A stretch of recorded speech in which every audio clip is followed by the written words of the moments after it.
All right, so I've got my lower here, and I'm going to put everything together, kind of show you how I put everything together. And I kind of go ahead and just separate all my parts um, by section. So I got my front and rear takedown pins, my detents and detent springs for them. I've got my trigger guard, my trigger safety. I've got my magazine release, buffer tube, grip, stock, and castle nut and end plate. And I really don't need all that many tools. So the tools you'll need, these are the two punch pins that I use. I have a slightly bigger one. That's for my magazine release button. And this I use for a multitude of different things. I use these for my trigger. These are the two Allen wrenches that I need for my trigger. I use this Allen wrench for my trigger guard and my safety selector switch. A little small screwdriver helps sometimes, and some needle nose pliers do as well. And then you also need a hex wrench. I use a long-handled T-handle. That's for your grip. You also need an armorer's wrench too, and that's to tighten down the castle nut and whatnot. But that's pretty much all the pieces that you'll need for this, or all the tools that you need. So it's a pretty simple process of putting your loader together. I've got some oil on that. That's all that is. I'm not going to do any oiling or Loctiting of anything, although that's a process that I normally do too. But I'm just going to kind of skip that today. And I did alter a few parts, like this detent spring here. This is for my front takedown pin. It was rubbing quite hard on the front takedown pin, so I did shorten it up. Hopefully that'll cause it not to be so tight on that front takedown pin. So now this is from the Strike Industries Enhanced Lower Parts Kit. I really like this detent because it's got this little nub on it that you can stick into the spring itself. That really helps with the installation. You've got your the spring port for your front takedown pin. You stick that right in there. You kind of just keep it centered like that. And then you really don't need a tool for this. Let's see if I can do this on camera. Push it in. Hold on. Almost had it.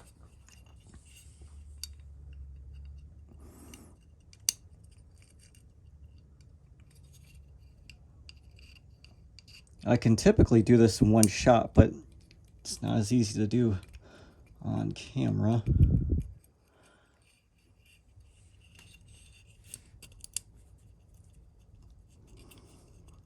All right, let's see if I can do it this way. So what you're going to need to do is kind of hold that in, right? You stick it in, there we go. Now you see this little groove right here? You don't snap it in first. You let it go in all the way. Then you snap it in. And there's your front takedown pin. Pretty simple. I see people use special tools and stuff for the front takedown pin. You really don't need a special tool. You can see it was pretty simple, even though I did struggle a little bit with it. All right, so that's the front takedown pin. I'm thinking just to kind of, you can put this in a vise too. Some people put it in a vise. I really don't, but that's just me. This castle nut's a little bit different, but the castle nut, you will have to, I do tighten down on the buffer tube. And I tighten it down all the way down.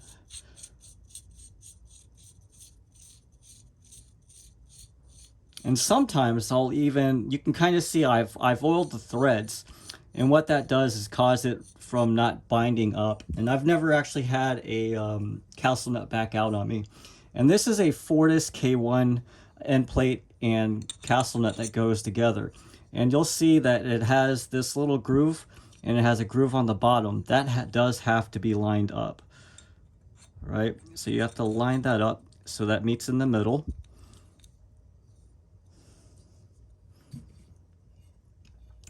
I don't use a detent in this, but that's a part that's a little bit tricky sometimes for this. And what I'll do, I'll thread this on. And you can see, you see these teeth. These teeth have to stick out if you're going to put the detent in, but you want them to come out a little bit further. So I like it to be probably about there if I were to have a detent in it, but I'm not going to put a detent in it. But I still need to put the spring, the detent and the detent spring for the front takedown pin, or the rear takedown pin, I'm sorry. So I put my rear takedown pin in, and it's got a little groove canal right there. I kind of get it lined up just as best as I can. You stick your detent in first, and these are double-sided, so I haven't seen a difference in which side that you use. So stick it in whatever way you want to. Stick your spring in there, and then this castle nut end plate, it doesn't have a little hole to align it with. Some of these castle nut and end plates, well, at least the end plate will have it's like a little notch in it to kind of help with that detent spring. I hold the end plate in. Hold on, make sure it's lined up, especially if you're not going to use a detent on the end. And then I just hand tighten it for now.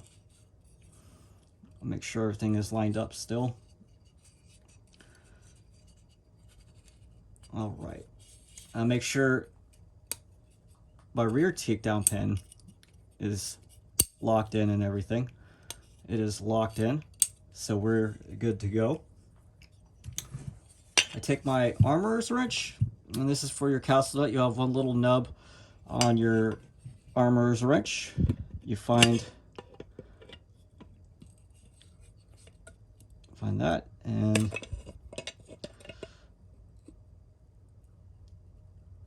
it's probably good like that. So now you have your buffer tube, end plate, and castle nut all in there. And then if you had your detent, you'd want your detent in there too. Let's go ahead and install the stock. It's a Magpul ACS stock, and most of the stocks are very similar, but you're gonna have to pull this down, these two notches, and almost every stock is pretty much the same that I've seen so far. So that's how you adjust it. You can kind of push that down to help you get a grip on those, but you'll see. So you just push it on for now. And what I'll do, let's see if I can. It's a little different on camera. Sometimes I'll hold it up.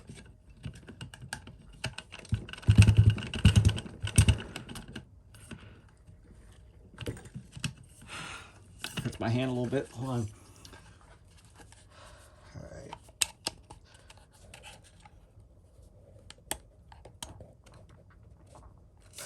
Whew, it's tight.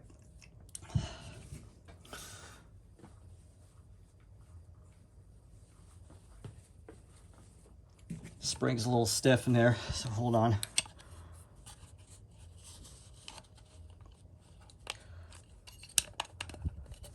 Here it goes.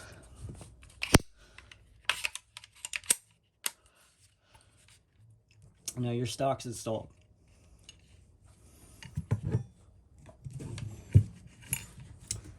Let's go ahead and do the trigger guard. Trigger guards are a little tricky, but that's why I like utilizing the Strike Industries trigger guards, because it makes it a lot easier for installation. I'm just going to hand tighten a screw on this end, kind of line it up here.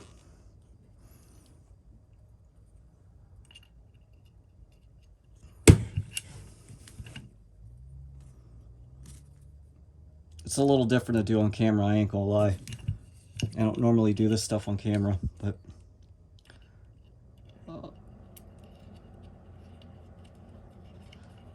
And you can see there's a little bit of Loctite on there, but you would Loctite all these screws, just to make sure they don't back out. So I just tighten that in there just to make sure it's in there.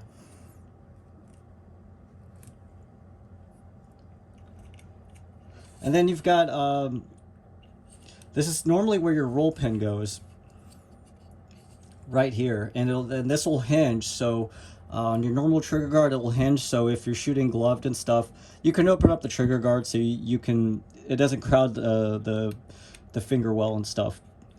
That is what that is typically designed for.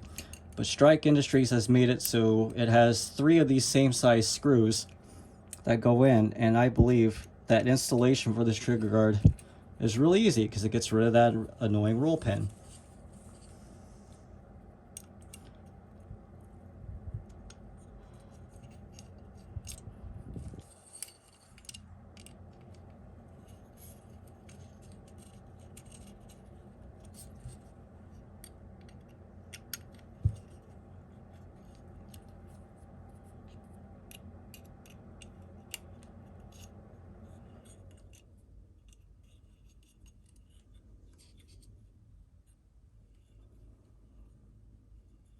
I don't want to over tighten it, but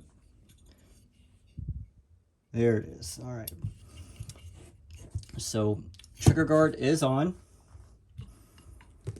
All right, what should we do next? Let's do the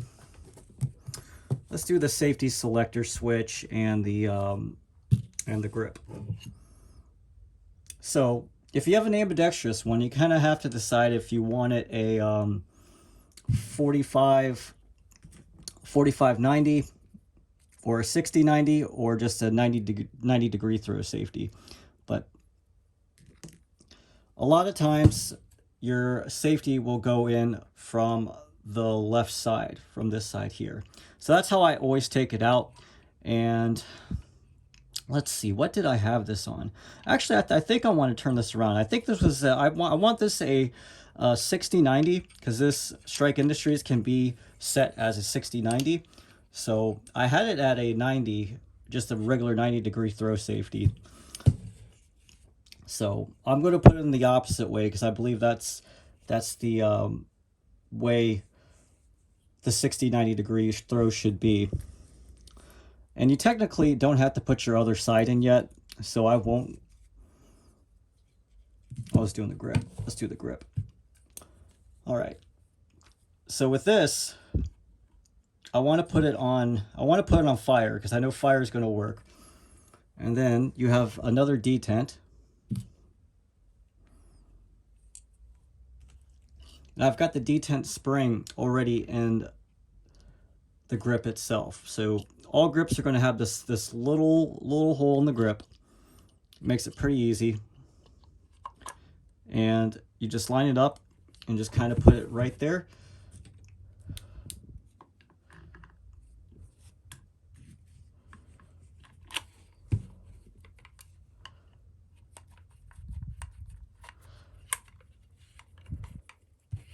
And just tighten it down.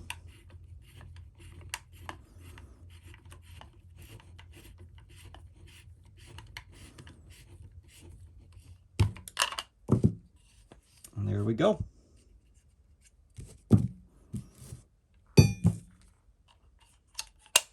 So you got your grip installed.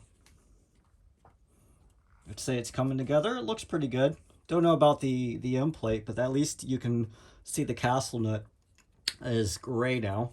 So let's go ahead and put the trigger in. Trigger, if you use a drop-in trigger, I always put it in with the hammer cocked, but you do have to be careful, because if you put pressure obviously on the trigger, it'll actuate that hammer forward, and you don't really want that to happen. All right, so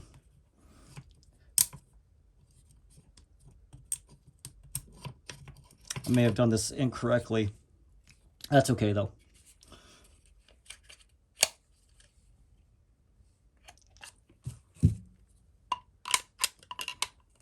So that was my fault. what we're going to have to do first is kind of put that sear underneath the safety. I kind of forgot about that, so you might not have to take the grip out all the way.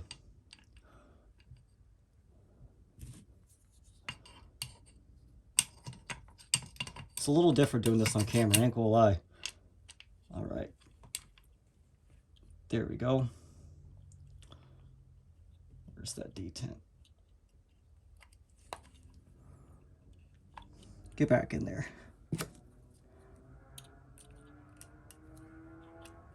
There we go.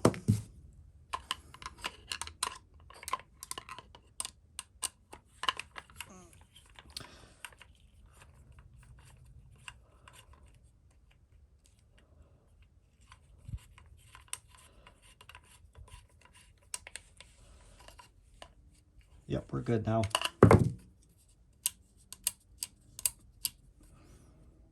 I'll go ahead and put it on safe, that way I can't actuate the hammer by accident.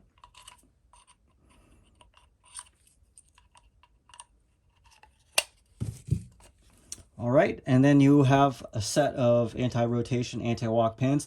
It does not matter the orientation, which side that you put them in on. You just have to make sure that the holes are lined up. And sometimes you can slave the holes, so if you really want to, you can put a roll pin or a punch pin through it, but I really don't have that much hard time finding the holes and stuff. There we go. And then all I'm going to do is just start these screws, because you're not going to be able to screw these in all the way, but you can at least start them.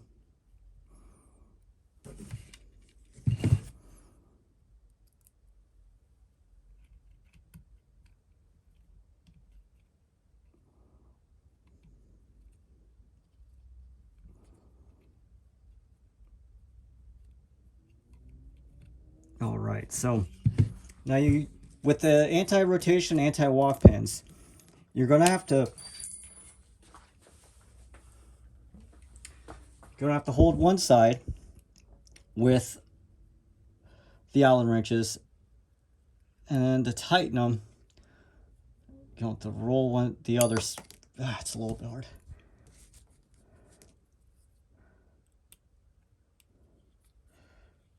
There we go.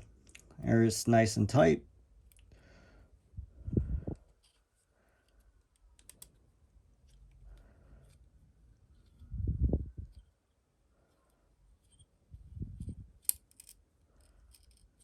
There we go. You want to make sure everything works.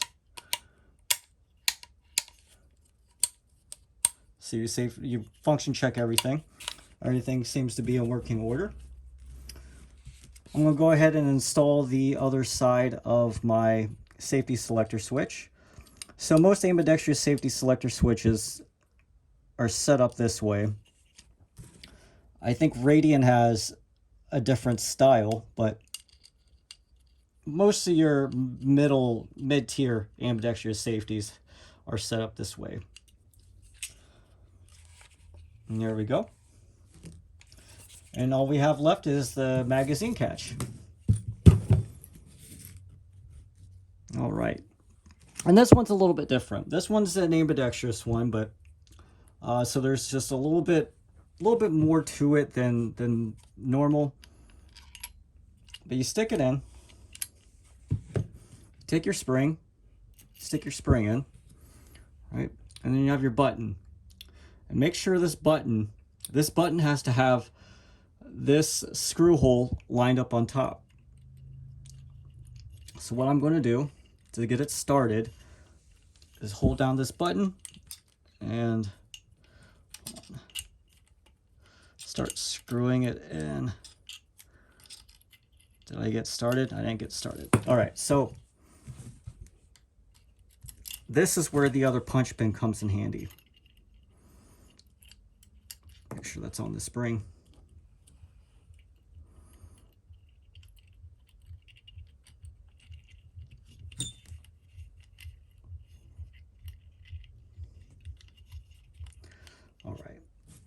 So I take the bigger punch pin, sort of get the button centered on it, hold the button down,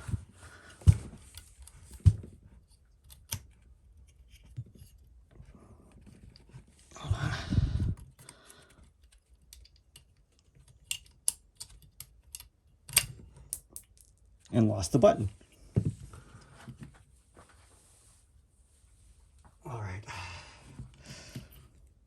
I usually don't struggle with this portion that much. Let's see if I can't get it started.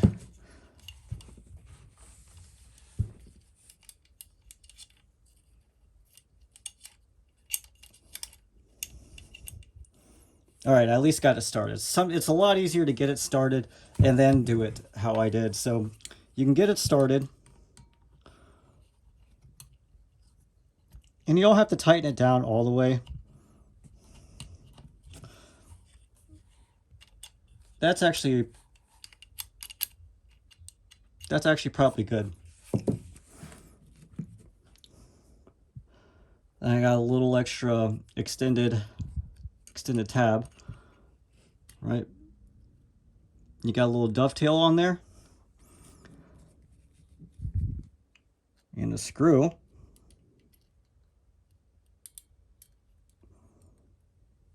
I believe it's a small screwdriver or Allen wrench.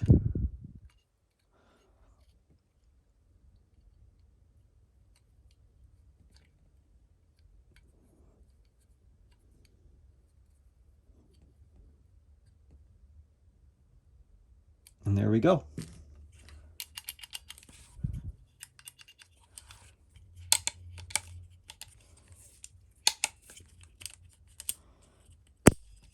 Everything functions and looks good. I'll put my buffer tube in.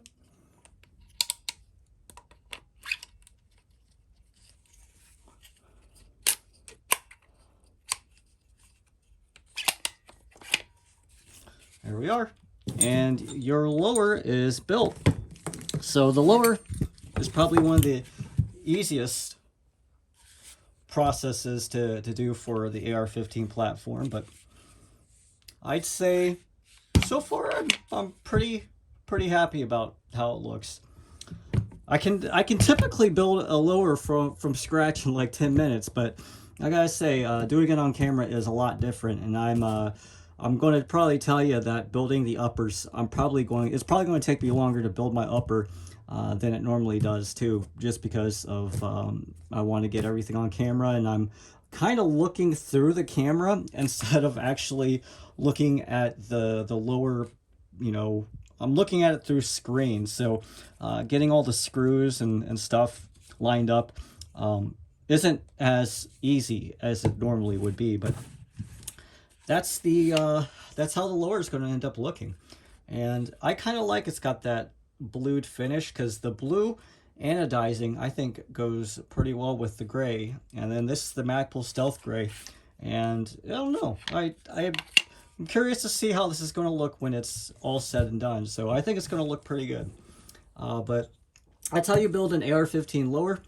Granted, there are a few parts that you may not have that might be a little bit different, but for the most part, you can build a lower in this fashion. But anyway, that's my video on building an AR15 lower for my 18-inch SPR build. I appreciate the support, and thanks for watching.